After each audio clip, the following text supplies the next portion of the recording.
శ్రీకృష్ణ కర్ణామృతం పద్యరచన శ్రీ దుబ్బాకుల కృష్ణస్వామి గారు. గానం మేకల కోదండపాణి. కృష్ణుని మధురమైన ఆ క్రింది పెదవి, కృష్ణుని మధురమైన ఆ క్రింది పెదవి, కలిగినట్టి ముఖము ముద్దు గొలుపుచుండే, మరల మరల ముద్దిడగాను మనసు కలిగే,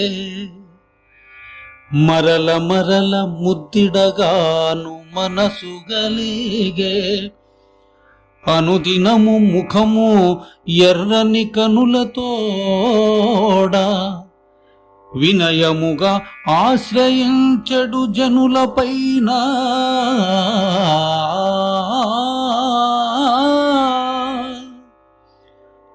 కరుణ గురిపించుచున్నది నిరవధికము. ఆ